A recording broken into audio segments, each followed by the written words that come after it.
De l'histoire. Xavier Mauduit. Il était une fois, d'un continent à l'autre, l'histoire des migrations préhistoriques. Il était une fois, car si l'Odyssée humaine était un conte, serait celui du petit Pousset. Vous savez, ce gamin malicieux qui sème des petits cailloux sur son chemin. Ah ben sans doute pas, puisque le petit Pousset n'a qu'un désir, revenir à son point de départ. Nos ancêtres, eux, aller plus loin pour s'y installer et puis pour partir plus loin encore et même sans avoir de bottes de 7 lieues car les humains sont ainsi, ils se déplacent, ils voyagent, ils remuent, ils gigotent, ils ont la bougeotte et ça nous botte.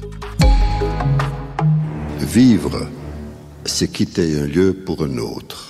À travers le Pacifique, la mer Caspienne à l'est, le sud de l'Amérique du Sud, sur les pentes septentrionales du Petit Caucase, le chapelet des îles Aléoutiennes, en Afrique de l'Est, le détroit de Bering, à la mer Morte à l'ouest. Pour moi, l'errance, la migration est presque une qualité, je dirais, en tout cas un caractère inhérent à l'homme. Mais c'est pas fini les frontières? Non, 1er janvier, faut bien qu'on en profite avant la fin. On va en profiter maintenant de cette histoire d'immigration. Bonjour Christine Vernat. Bonjour. Vous êtes paléoanthropologue, directrice de recherche au CNRS et vous travaillez également au Musée national d'histoire naturelle. Vous êtes la commissaire scientifique de cette exposition Migration, une odyssée humaine au Musée de l'Homme à Paris. Et bonjour Jean-Paul Demoule. Bonjour. Archéologue, préhistorien, professeur émérite de proto-histoire européenne à l'Université Paris, Panthéon-Sorbonne.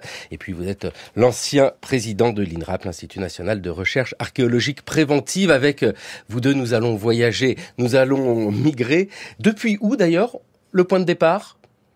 Le point de départ, en tout cas de notre espèce, il se situe en Afrique, sur le continent africain. On le sait depuis quand, ça? On le sait depuis assez longtemps et on en a eu une bonne confirmation dès les années 80, en fait, dès la fin des années 80. Avec l'origine de notre espèce et puis l'origine de la diversité des humains actuels est à chercher en Afrique. On le sait grâce aux traces archéologiques, aux fossiles, mais aussi grâce à l'analyse de l'ADN. Et oui, c'est ça aussi l'ADN qui nous renseigne et on voit que c'est bien une histoire transdisciplinaire qui s'écrit ici. Je vous dis, aujourd'hui, on va croiser des grands noms de l'histoire de la préhistoire à travers les archives. Jean-Paul Demoule, Homo migrant, de la sortie d'Afrique au grand confinement.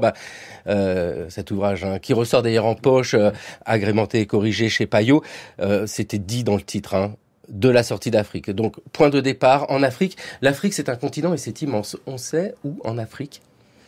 On ne sait pas exactement où en Afrique. Les traces les plus anciennes, ou en tout cas les premiers fossiles attribués à notre espèce Homo sapiens, sont désormais ceux de Djebel Irhoud au Maroc. Longtemps, ça a été les traces les plus anciennes étaient situées en Afrique de l'Est. Il y a encore aujourd'hui des fossiles très anciens que l'on a découverts en Afrique de l'Est, en Afrique du Sud. Mais ce qui émerge aujourd'hui, c'est que on ne peut pas situer un point précis où tout se serait passé très rapidement. Mais comme vous le dites, le continent africain est très grand et il y a eu à cette période beaucoup de choses qui se sont passées en Afrique. On a encore un peu de mal à reconstituer parce que nous manquons de traces. Ah oui, Jean-Paul Demoule, ce n'est pas une histoire linéaire avec un point de départ et un groupe d'individus, c'est des ramifications. Et puis d'ailleurs, quand on parle de nos ancêtres, de ces gens-là, les hominines, de qui s'agit-il ? Il faut oublier effectivement le schéma qu'on a toujours vu de la file indienne avec le singe qui se redresse progressivement et qui finit avec l'homme blanc barbu, une lance à la main. Il y a pas de point. Il y a régulièrement des articles un peu spectaculaires qui essaient de dire c'est là le berceau de l'humanité. Il y a même en Afrique du Sud un secteur où il y a écrit the cradle of mankind, le berceau de l'humanité.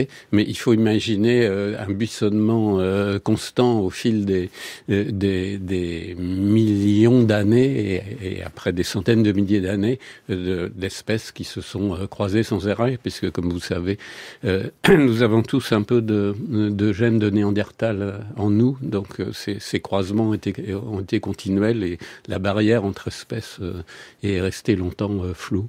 Avec plusieurs espèces qui vivent au même moment, en même temps, plusieurs espèces. Alors, dominidés, ce sont des cousins, en fait, on pourrait les qualifier ainsi ? Oui. Alors, on parle des hominines. Les hominines, c'est l'homme, ses ancêtres et ses cousins depuis, depuis la séparation avec les chimpanzés. Et donc, il s'agit d'un buissonnement, vraiment, il faut s'imaginer ça comme un buissonnement avec une grande multitude d'espèces très différentes, très variées, qui occupaient des régions population, des niches écologiques variées, et nous en sommes les derniers représentants, puisqu'il n'y a plus aujourd'hui dans les hominines, il n'y a plus que notre espèce Homo sapiens. Et il faut imaginer qu'on découvrira certainement encore de nouvelles espèces, puisque une partie de celles qu'on a découvertes, ça remonte à peine 20 ans, même moins, comme Denisoviens ou récemment dans l'homme de Luçon dans les Philippines ou Homo naledi en Afrique du Sud. L'Afrique, c'est gigantesque et il y a des tas d'endroits où on peut pas mettre les pieds pour l'instant pour des raisons géopolitiques. Donc il y aura certainement des tas de découvertes passionnantes pour nos amis paléontologues. On ne cesse d'être surpris par la diversité des formes d'hominines, la diversité et la complexité de notre histoire passée, et la diversité des déplacements humains et de leur migration. Et puis ce que disait un peu Jean-Paul Demoule, c'est-à-dire que, bon d'accord, certaines espèces ont disparu, mais enfin elles sont pas 100% disparues, étant donné que si on regarde un peu notre ADN, on va retrouver des traces de ces espèces-là. Alors surtout Néandertal, j'imagine. Oui, Néandertal pour les Européens, mais en Asie, c'est l'homme de Denisova, jusqu'à 6 à 8% de l'ADN, et qui donnerait une meilleure acclimatation au froid et à l'altitude qu'on retrouve chez les Papous, les Inuits, les Tibétains, de même qu'on a dit au moment du Covid que c'est peut-être de la faute de Néandertal si on est un peu plus susceptible au Covid. Avec ici en Europe des gènes qui nous viennent de Néandertal, en Asie de Denisova, c'est-à-dire qu'en Afrique, vu qu'il y a ni Néandertal ni Denisova qui est en Asie, bah là nous avons encore un groupe humain donc qui est encore plus près des origines, et c'est en cela qu'on comprend un peu cette histoire des migrations à travers l'ADN. Oui, l'ADN a montré effectivement que la diversité génétique est la plus forte en Afrique et qu'elle diminue à mesure qu'on s'éloigne d'Afrique. Et les généticiens, effectivement, en fait, ils reconstituent les arbres généalogiques, ils remontent dans le temps, eux aussi, comme les archéologues. Les généticiens remontent dans le temps et sont capables de retracer les déplacements de population grâce à l'étude de l'ADN actuel, que l'on complémente aujourd'hui grâce à l'étude de l'ADN ancien. Alors l'ADN ancien, parce qu'on parle de fossiles, hein, il est conservé comment ? Parce que quand on regarde les squelettes qui nous viennent, ce sont des squelettes fossilisés. Il y a des traces d'ADN encore ? Il reste de l'ADN, il reste aussi, on étudie parfois pour d'autres disciplines, le collagène qu'on conservait dans les os, il en reste un peu, pas beaucoup. L'ADN, il est très fragmenté. Il a des transformations dues à son âge, entre guillemets, à son enfouissement et à tout ce qui s'est passé ensuite, mais on en trouve. Et on arrive à effectivement obtenir des informations précieuses grâce à ça. Et puis l'ADN de l'humanité, c'est peut-être tout simplement la migration. Par sa nature, l'homme bouge dans l'espace aussi bien que dans le temps. Vivre, c'est quitter un lieu pour un autre, un instant pour le suivant. Vivre, c'est regarder, se projeter vers les sommets et parfois vers les abîmes. C'est se projeter dans les rêves des autres, c'est désirer, c'est vouloir atteindre les cieux en faisant un pas en avant ou en arrière sur la terre. Pourquoi l'homme se lance-t-il dans l'aventure qui inévitablement l'arrache à ceux qui l'entourent et l'entraîne au loin vers l'inconnu? Adam et Ève deviennent humains quand ils quittent le paradis. Que serait la littérature mondiale et l'art et la pensée sans leurs grands explorateurs, les expatriés, les exilés? Elie Wiesel, philosophe, écrivain, qui s'exprimait en 2000 dans Les Chemins de la Connaissance à propos de cette notion de migration. C'est très beau ce qu'il dit. Et ici, Jean-Paul Demoule, on a quelque chose qui est l'évidence même de ce que nous sommes, le déplacement. En fait, la vie, c'est du déplacement, toujours du déplacement. Oui, bien sûr. Il y a quand on a l'impression de nos jours que ces gens qui migrent, on n'a jamais vu ça, et où cela va-t-il nous mener? Il faut se rappeler qu'on a sans arrêt bougé, puisque effectivement on n'est pas resté en Afrique, on est ailleurs, on s'est répandu sur toute la planète. Donc ça fait vraiment partie de l'ADN, comme on disait à l'instant, des humains. Il y a des animaux qui migrent, mais en général c'est saisonnier et c'est lié au climat et à la reproduction. Chez les humains, c'est quelque chose d'autre. Ils ne sont pas non plus les seuls à le faire, mais c'est vraiment une des choses qui caractérise Sapiens et aussi ses prédécesseurs. Tout le vivant bouge, les espèces végétales, animales se déplacent de façon autonome ou se déplacent de façon transportée. Le phytoplancton, il monte, il descend en lien avec la lumière, il se déplace à la verticale. Il y a des champignons qui accompagnent des dispersions des arbres, etc. Enfin, les oiseaux, bien sûr, c'est bien connu. Donc avec soit des déplacements rythmés, mais aussi simplement, quand on parle de migration pour la préhistoire, on pense à une dispersion, c'est-à-dire une augmentation de l'aire d'occupation des espèces. Donc l'humain dans le vivant ne fait pas exception. L'humain se déplace. Peut-être que ce qui est plus caractéristique de notre espèce Homo sapiens, c'est que nous avons fini par coloniser la quasi-totalité de la planète et donc tous les milieux, toutes les latitudes, les altitudes, etc. Et ça, c'est quand même une caractéristique assez marquée pour une seule et même espèce que nous sommes tous, des Homo sapiens.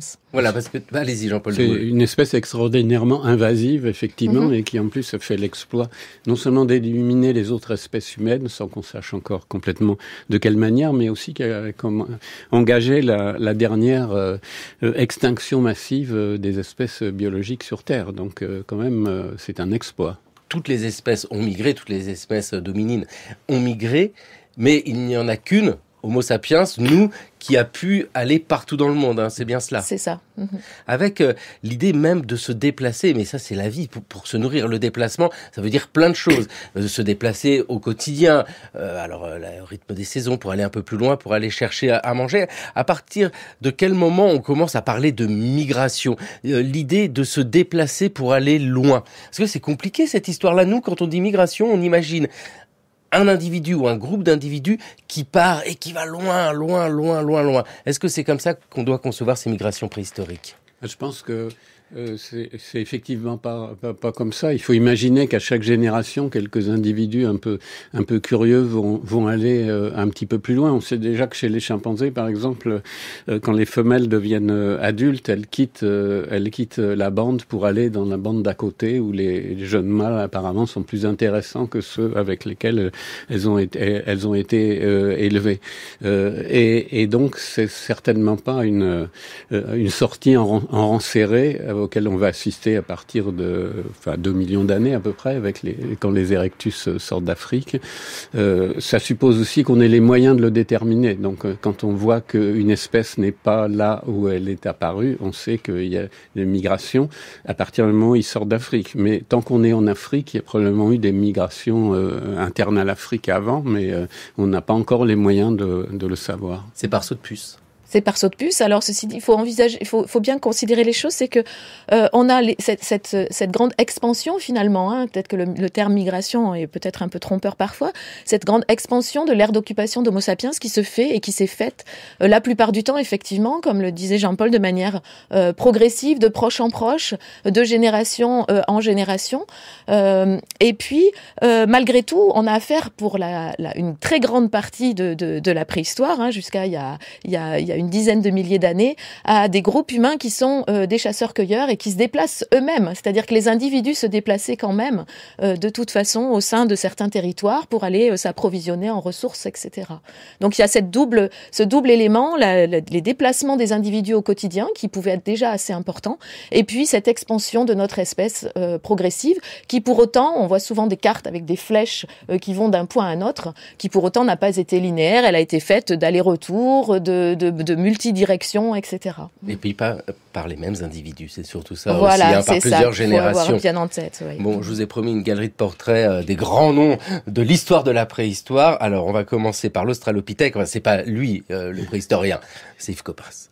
L'homme lui-même, ses prédécesseurs que l'on peut appeler préhumains, que l'on appelle de manière un peu barbare Australopithèques, étaient beaucoup plus stables pour une raison très simple, c'est que ils étaient inféodés à un milieu et on peut dire pratiquement incapables de s'en dégager en quelque sorte.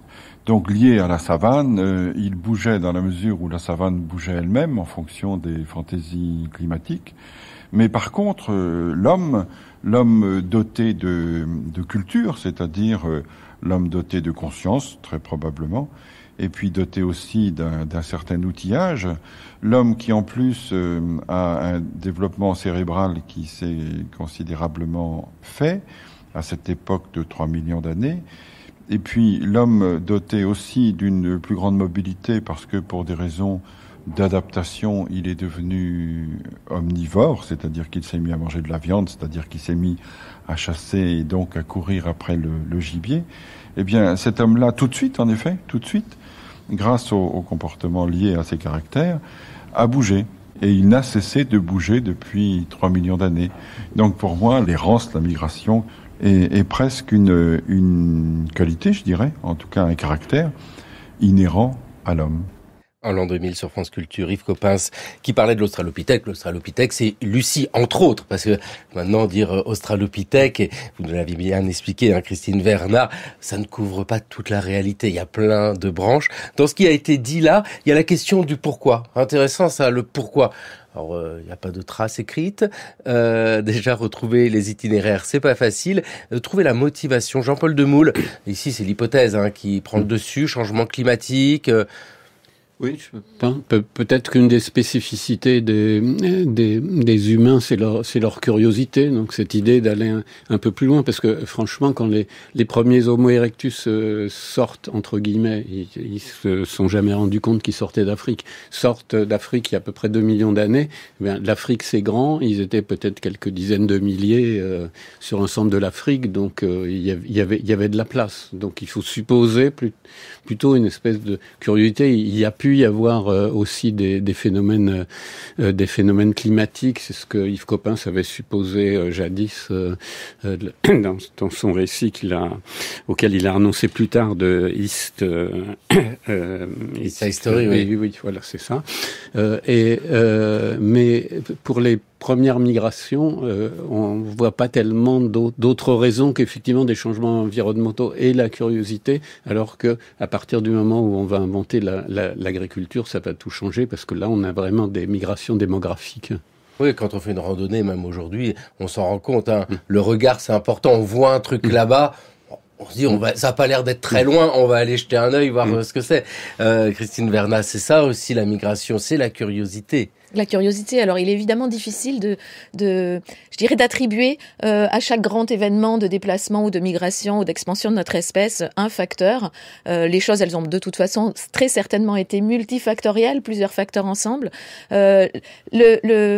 L'évolution et tout ce buissonnement du genre Homo, elle est effectivement liée à une période de l'histoire géologique de la Terre, le Pléistocène, qui est marquée par de grandes fluctuations climatiques qui ont été en s'accentuant. Donc ça a certainement eu un impact sur ces groupes d'hominines, avec effectivement peut-être une caractéristique du genre Homo, une capacité, certains de mes collègues parlent de flexibilité adaptative, une capacité adaptative à un grand nombre, à une diversité d'environnements.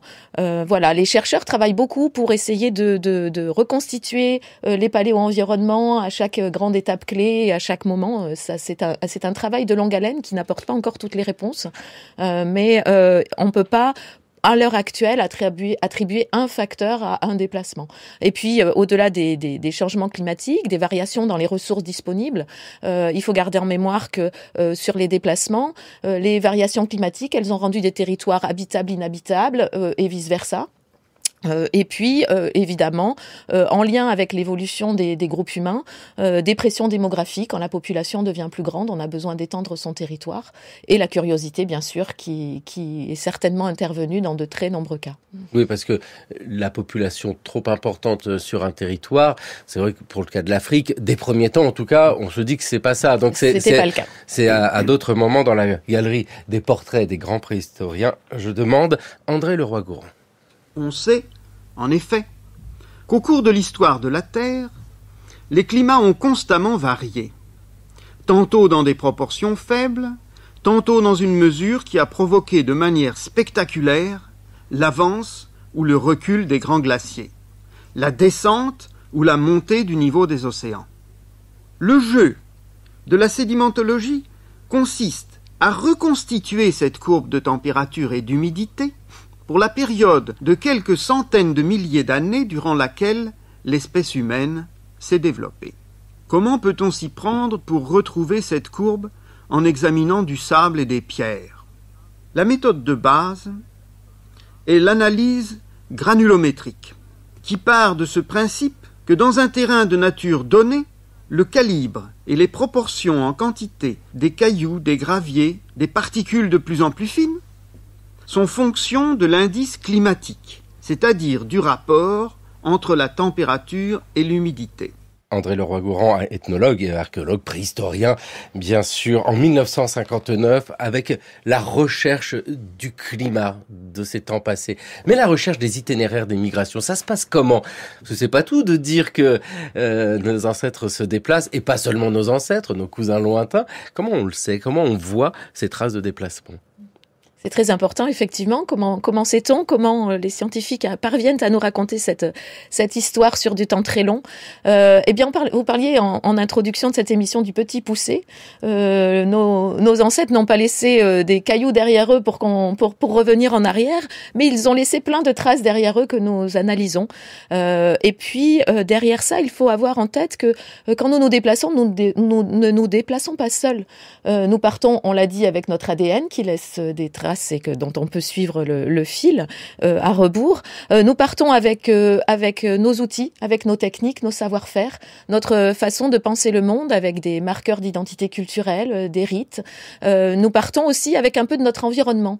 Alors volontairement, certains humains se déplaçaient avec certaines roches qui étaient particulièrement bien pour tailler des outils, mais ils se déplaçaient aussi, et on se déplace parfois avec des animaux commensaux qui nous accompagnent, des passagers clandestins, des bactéries dans nos estomacs, des poux sur nos têtes, et tout ça constitue des objets d'étude pour les scientifiques. Ah oui, si on trouve de l'obsidienne à cette roche noire extrêmement coupante, à un endroit où il n'est pas censé y en avoir, on se dit il y a bien quelqu'un qui l'a porté là à un moment donné. Il n'y a plus qu'à remonter à la source. Jean-Paul Demoule, c'est ça aussi ce jeu. Vous suivez les traces de tous ces petits poussets et ces petites poussettes. Oui, comme on considère qu'il y a deux grandes migrations entre guillemets liées aux deux espèces successives qui ont d'abord été les Homo erectus il y a 2 millions d'années, puis Sapiens à partir qui émerge, comme on le disait à l'instant, il y a 300 000 ans, mais qui part vers 200 000, 150 000 à peu près. Eh bien, on va de ces deux migrations, on a, et surtout la première, on n'a que des points assez isolés. Les premières traces d'Erectus hors d'Afrique, c'est dans le Caucase, à Dmanisi, vers 1,8 million. Après, on a des dates discutées en Chine, peut-être 2 millions. On a en Indonésie, la première fois on les a identifiés sous le nom de Pithecanthrope à la fin du 19e siècle, c'est vers moins 700 000 pour l'instant. Donc c'est encore, effectivement, le petit pousset, il a laissé des cailloux qui sont encore très éloignés les uns des autres, mais petit à petit ça commence à se regrouper. Mais effectivement, c'est pas une grande flèche qu'il faut tracer, mais imaginez sans arrêt l'expansion, comme vous disiez à l'instant, très très progressive. Oui. Sachant que au lieu de se précipiter vers le territoire français, ces premiers migrants, ils vont d'abord vers l'est. Ils restent dans le climat relativement chaud de l'Eurasie, de l'Asie du Sud, et les sapiens font pareil. Dès qu'ils sortent d'Afrique, les premiers signalés, c'est vers l'Australie il y a 60 000 ans, alors qu'ils n'arriveront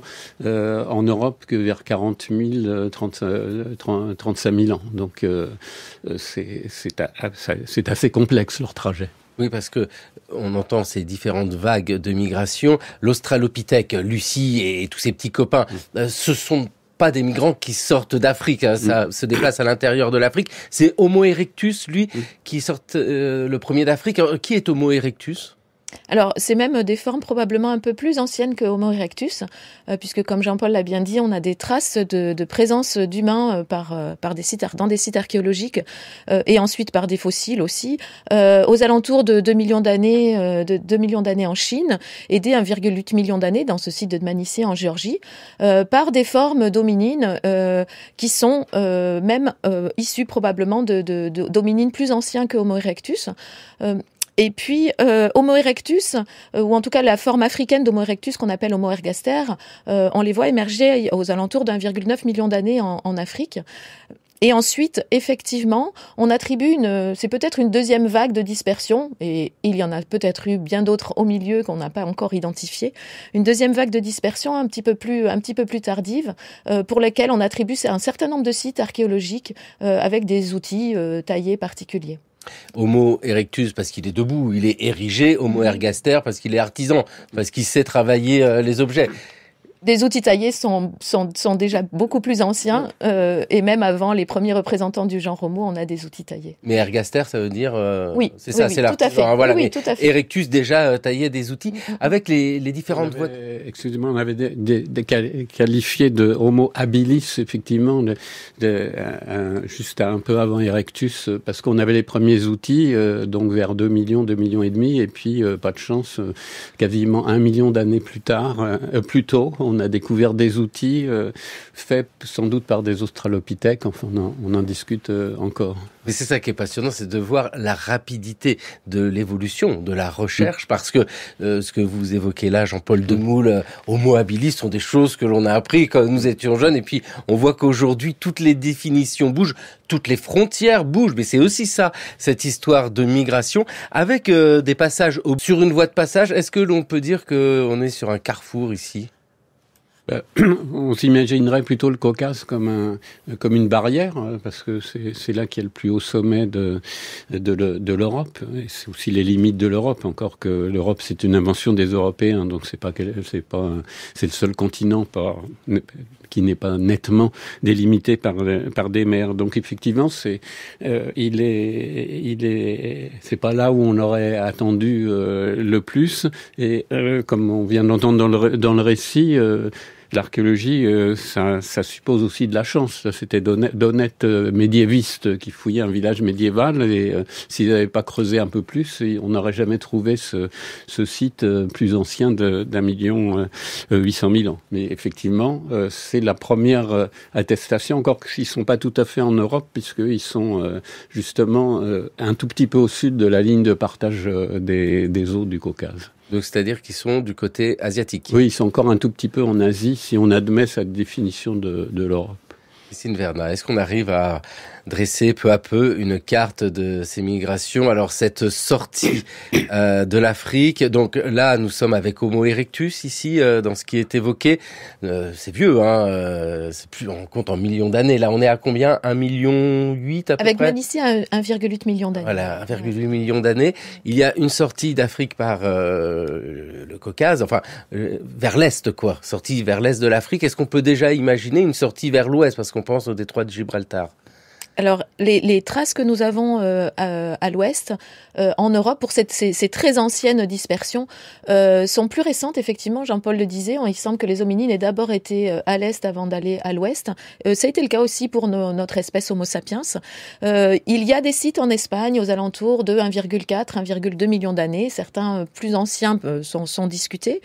Et effectivement, on ne connaît pas encore précisément les routes, les passages qu'ont emprunté ces hominines. Oui, parce que la sortie d'Afrique, Jean-Paul Demoule, c'est le sous-titre d'Homo Migrant que vous publiez chez Payot. C'est ça, c'est la grande question de la sortie d'Afrique. Quand et où? Et effectivement, comme on disait juste avant, ils se sont jamais aperçus qu'ils sortaient d'Afrique. Justement, on date d'1,8 million, de 2 millions. Les dates chinoises sont discutées. Donc, il y en a certains qui commencent à sortir d'Afrique à partir de ce moment-là. On a tendance à les faire toujours partir vers l'est, parce que c'est déjà là qu'on les voit. Le détroit de Gibraltar, pendant les périodes glaciaires, il est comme le niveau de la mer descend de 130 mètres à peu près, donc il est encore plus étroit. On sait qu'ils sont capables de traverser des plans d'eau, puisqu'on va les trouver dans les îles britanniques. Là encore, même quand la Manche descend, il y a un grand fleuve qui est la continuation du Rhin, donc ils franchissent forcément des plans d'eau. Donc on ne peut pas exclure que la voie de l'Ouest par le détroit de Gibraltar ait été empruntée, mais pour l'instant c'est encore à l'état de conjoncture. Ah oui, parce que tant qu'on ne trouve pas, on ne sait pas. C'est-à-dire que le niveau des mers était beaucoup plus bas qu'aujourd'hui à ces moments-là? Effectivement, au gré des fluctuations climatiques, dans les périodes les plus froides, les glaciers prélèvent l'eau et le niveau de la mer baisse et met du coup des territoires accessibles à pied sec. Donc certaines îles n'ont jamais été accessibles à pied sec au cours de l'histoire, mais d'autres, effectivement, l'ont été à plusieurs moments, où par exemple le détroit de Bering pouvait être passé à pied sec à certains moments de l'histoire au gré de ces fluctuations marines. Ah ben ça facilite le déplacement. Oui, c'est plus facile, mais néanmoins, ils sont capables déjà de franchir des cours d'eau, de même quand Sapiens arrive en Australie, et bien, même si la mer est beaucoup plus basse à cette époque, puisque c'est la dernière glaciation entre moins 15 000 et moins 10 000, eh bien, il y a des bras de mer à traverser. Aujourd'hui, dans le cours de l'histoire sur France Culture. France Culture, une émission réalisée par Cassandre Puel, avec aujourd'hui à la technique Jean-Guilain Meige. Cette chanson, La Frontera, évoque la frontière. Christine Vernat, c'est une chanson parmi toutes celles qu'on peut retrouver en éco-migration, dans l'exposition Migration du vivant au musée de l'homme. Cette exposition sur migration, une odyssée humaine, fait écho à l'ensemble de l'histoire des migrations et avec un vrai arrêt sur la préhistoire. Parce que on parle de la frontière ici, alors bien sûr pas de frontière dans la préhistoire. Et puis on se dit mais il y a quand même des éléments de la nature qui pourraient constituer des frontières. Mais voilà, Jean-Paul Demoule nous a dit mais non, une chaîne de montagne étonnamment n'est pas une frontière. Un fleuve ou un petit bras de mer étonnamment n'est pas une frontière. C'est ça aussi cette histoire, c'est celle. Alors attendez, je reprends votre mot parce que je l'ai adoré. C'est l'histoire de la flexibilité adaptative de l'humain. Oui. Les frontières, si, elles existent, des frontières. Alors effectivement, nos ancêtres n'avaient pas nos frontières administratives. Pour autant, comme Jean-Paul le soulignait, il y avait des frontières naturelles et ils passaient des frontières, ils passaient des barrières naturelles. Et puis il a existé certainement au cours de toute cette histoire des frontières culturelles aussi, où quand on se reconnaît trop différent d'un autre groupe humain, on ne fait pas forcément des bébés avec. Voilà. Mais les frontières naturelles ont quand même été importantes et avec des territoires, la paléogéographie, la géographie ancienne des territoires a forcément eu un impact très important sur les déplacements et les dispersions de ces hominines anciens, avec des zones qui étaient des zones de passage, des corridors et d'autres qui correspondaient aussi à des zones où l'occupation pouvait être plus pérenne, des montagnes à franchir, des fleuves, des bras de mer et des variations, comme on le disait, du niveau des mers avec l'extension des glaciers, notamment par exemple les hautes latitudes de l'Europe, qui rendaient des territoires inhabitables à certaines périodes. Ce qu'on peut dire en tout cas, c'est que ces frontières ou ces barrières n'arrêtent jamais ces migrations. Ça, c'est sûr, on va toujours plus loin. Jamais. On a parlé d'Homo erectus, 1 800 000 ans qui sort d'Afrique avec des passages différents. Et puis, on évoque cette deuxième vague de migration importante, celle d'Homo sapiens. Mais là, Jean-Paul Demoule, c'est beaucoup plus récent, c'est même très récent. Oui, les premiers, comme le disait Christine tout à l'heure, les premiers sapiens sont attestés il y a 300 000 ans au Maroc, un peu plus récemment en Afrique du Sud, ce qui veut dire que probablement ils n'ont pas arrêté. C'est une espèce qui est née par métissage progressif sur une longue durée, et donc un certain nombre commence à être signalés vers moins 150 000 ans, déjà en Asie occidentale, et donc jusqu'en Australie vers entre moins 50 000 moins 60 000 ans. Donc pendant la dernière glaciation, donc comme on le disait à l'instant, le niveau des mers est beaucoup plus bas, donc c'est plus facile. Et puis les premières traces vers l'Europe, dans la grotte de Batchokiro en Bulgarie, vers moins 45 000 et vers moins 40 000 en France, avec peut-être certains groupes qui se seraient aventurés un peu plus tôt, mais pour l'instant on en débat. C'est intéressant de voir cette chronologie, parce qu'on parle d'1,8 million, et puis là, on est à moins 40 000 pour leur arrivée. Donc, c'est pas du tout la même chose. Malgré tout, Christine Vernat, pour l'apparence, la silhouette de ces individus, bon, déjà, Homo erectus nous ressemble beaucoup, hein. Alors, Homo erectus nous ressemble beaucoup. Homo erectus, en tout cas, les formes d'Homo erectus et les Homo ergaster qui sont apparus en Afrique avaient déjà une taille, une stature très forte très élevée par rapport aux plus petits Homo habilis. On parlait tout à l'heure de Dmanisi. Les fossiles de Dmanisi font entre 1m40 et 1m60.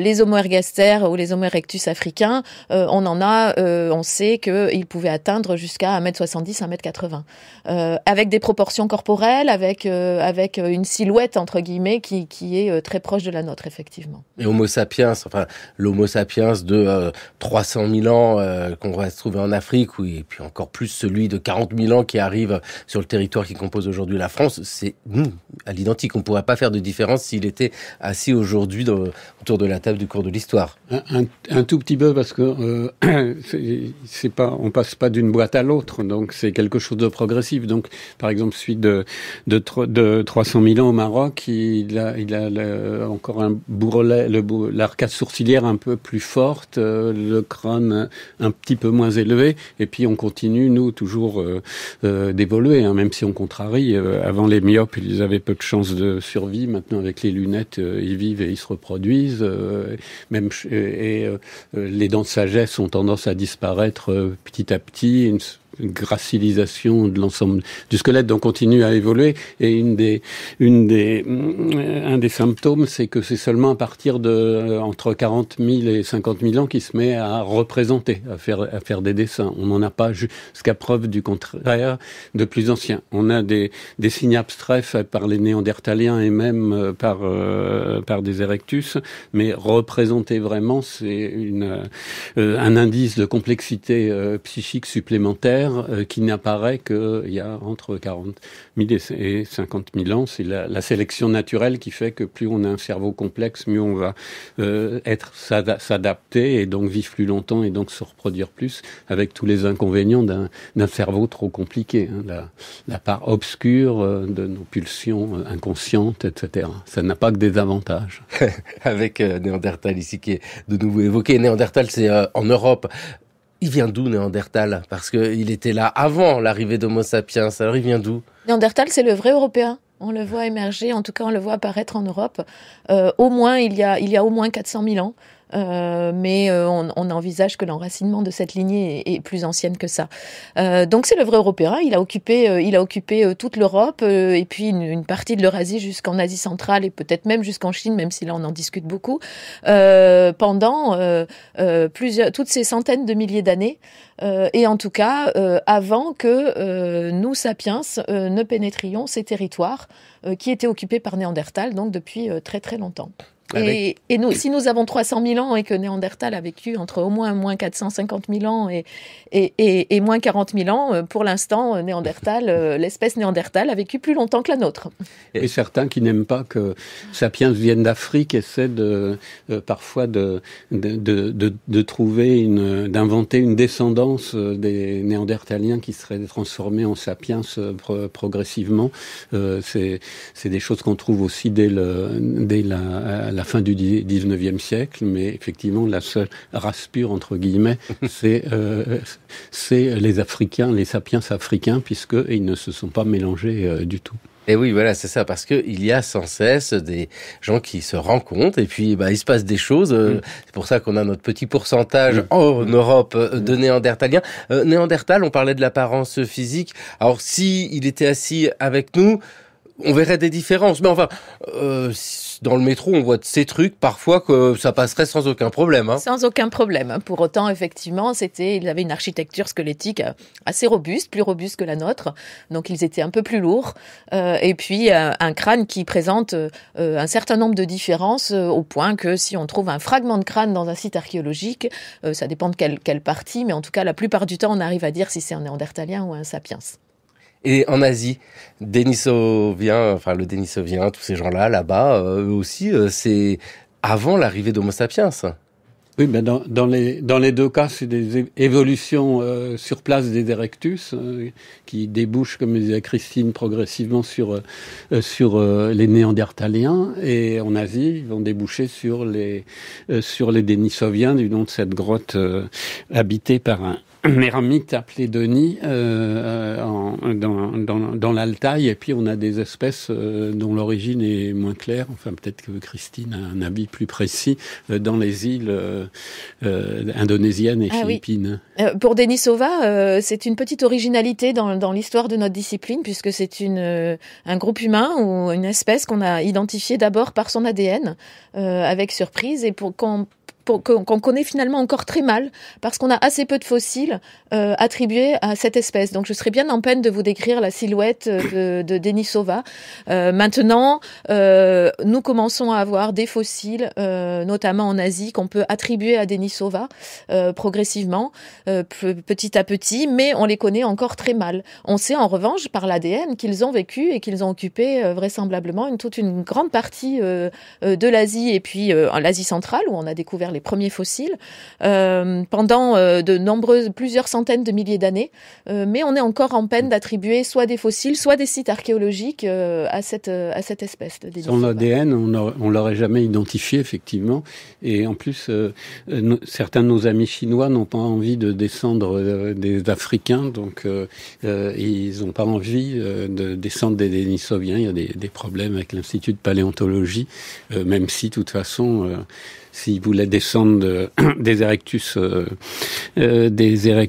chinois, ceux-là viennent quand même, in fine, d'Afrique. Il y a toujours un peu de politique dans cette histoire-là, avec des régimes plus ou moins directifs dès qu'il s'agit d'histoires de fossiles et de marteaux, bien sûr, puisque nous sommes dans cet univers-là avec Denisova. Mais dites donc, là, nous avançons, nous sommes sortis d'Afrique, nous sommes désormais en Asie. On a fait un petit tour en Indonésie, mais on peut remonter encore direction l'Amérique. Au cours des précédentes leçons, nous sommes arrivés à établir que le peuplement de l'Amérique se compose en grande partie d'un élément asiatique venu par le détroit de Bering et le chapelet des îles Aléoutiennes, sans doute dès la fin de l'époque quaternaire ou dès le début de l'époque néolithique, c'est-à-dire à une époque très tardive. À cet élément est venu s'ajouter un élément mélanésien venu à travers le Pacifique et qui, lui, nous avons fixé la date de son arrivée environ il y a 5000 ans. Nous nous trouvons en présence d'un élément extrêmement important qui a joué un rôle considérable dans l'aspect physique, culturel et linguistique de l'Amérique. Et enfin, un élément extrêmement discret ne s'exerçant que sur le sud de l'Amérique du Sud, l'élément australien. Paul Rivet, que nous venons d'entendre en 1955, médecin, ethnologue, c'est lui qui est à l'origine de la création du Musée de l'Homme à Paris.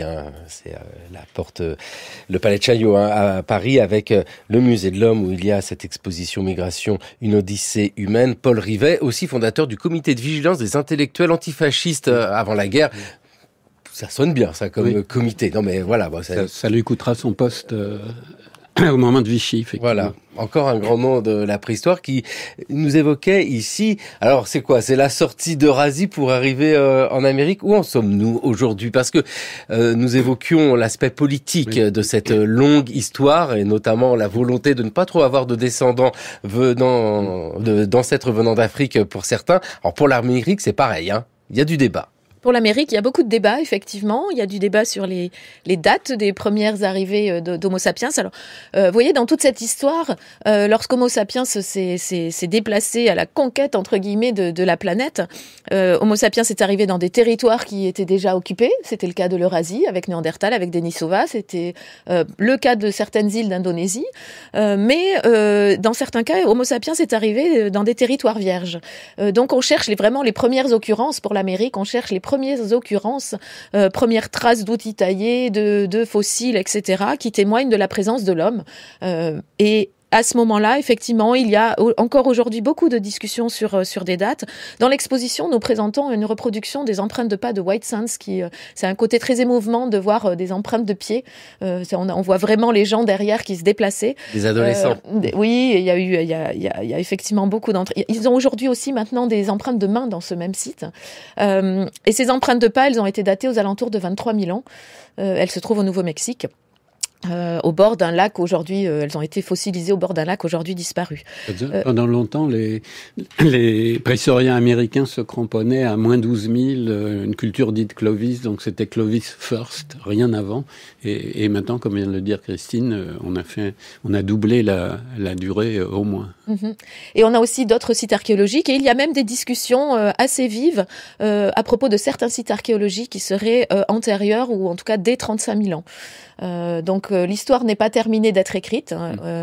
Pour autant, ce qui est aussi intéressant, c'est qu'il y a beaucoup de discussions sur les voies de passage, et notamment ce passage par le détroit de Bering, qui pouvait être passé à pied sec au moment où le niveau de la mer était le plus bas par la dernière glaciation.